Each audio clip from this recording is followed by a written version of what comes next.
Hello everyone, welcome to an interesting concept known as your nested loop. Now, what do you mean by nested loop? We have already studied nested if else, like we have written the condition of if else inside another if else.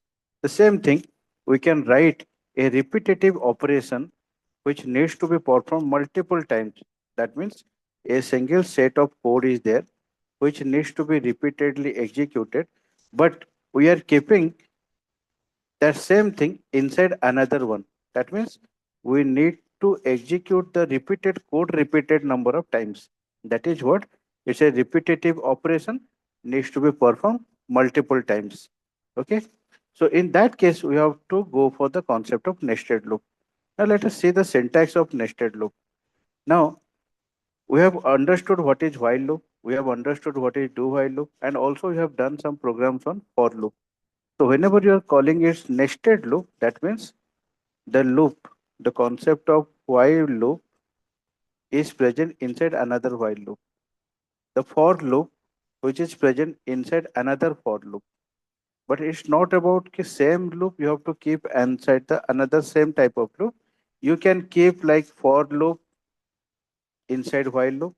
You can keep do while loop inside while loop or for loop. That means nested loop says that you can keep any loop inside another loop so that it will be called as nested loop. Okay. So by using that particular syntax, let us analyze this example and we'll see what will be the output of this particular example. Okay. Now we have used one for loop outside, which is known as your outer loop. Okay.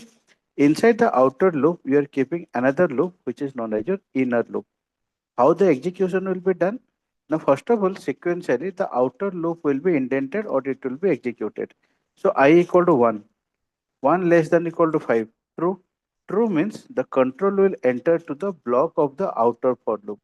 But the body of the outer for loop is another loop. That means again this inner loop will start executing. How?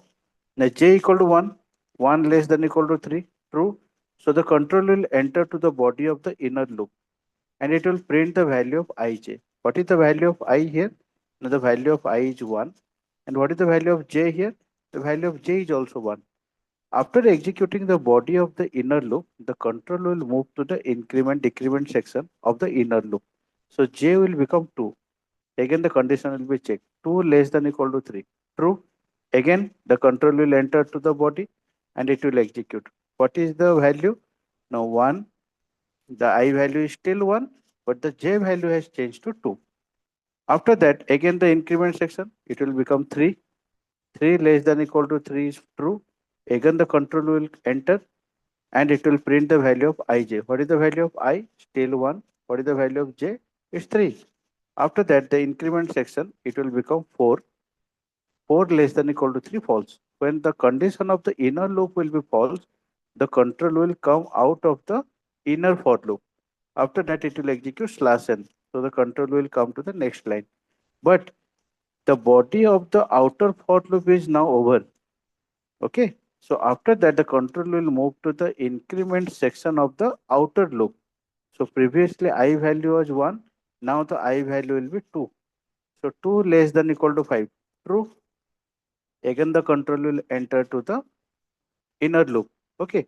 And whatever you have done previously regarding the inner loop, it will be executed once again from the beginning. Means what? Now j will again start from 1 and it will be continuing till 3. So whenever you are printing the value of the outer loop, that is I will be fixed. So 2 1, 2 2 and 2 3. Okay. After that again it will come to the outer loop. The I value will become 3. So the value will be again the inner loop will execute. So 3 1, 3 2, 3 3. Similarly 4 1, 4 2, 4 3, 5 1, 5 2 and 5 3. Okay.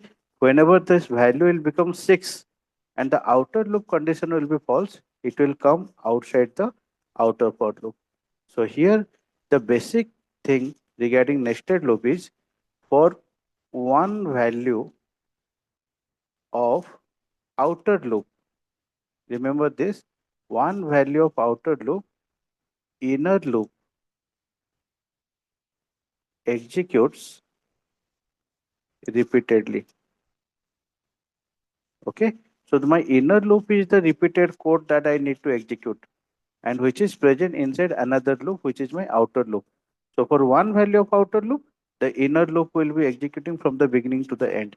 Again, for another value of outer loop, the inner loop will again start from beginning to the end. So this is what known as my nested loop. That means for every single value of the outer loop, the inner loop will execute repeatedly. Okay, so let us see these things through example. Okay.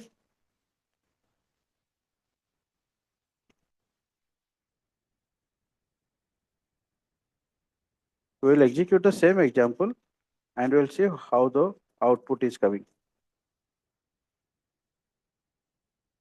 So I need two values, ij.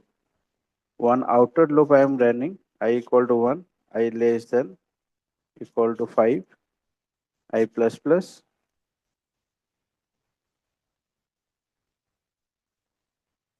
j less than equal to 3, j plus plus, printf, percentage d, space percentage d. You are printing the value of ij. Okay. And once the inner loop will be over, you are writing some statement for the outer loop, that is slash n. Okay. So it will print the value of ij, and finally it will just go on to the next line whenever the control will move to the outer loop. So this is my outer loop and this is my inner loop. Okay. So as per our discussion, for one single value of outer loop, means for a single value of I, j will start from 1 and it will execute till 3. Okay. So let's see.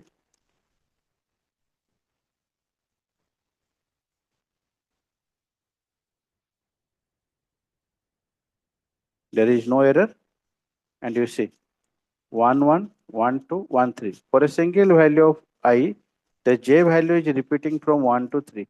Again the I value is changing to 2, but j is again starting from 1 to 3. So this is what my nested loop. For a single value of the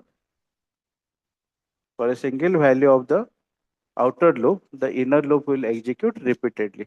Okay. So through this video, you have understood the basic concept of nested loop. This is required in many cases in real life. Okay. So you try to understand the concept of nested loop, execute the code, analyze and understand. In the next video, we will write some interesting pattern programs by using nested loop. Okay. So thank you everyone for watching this video.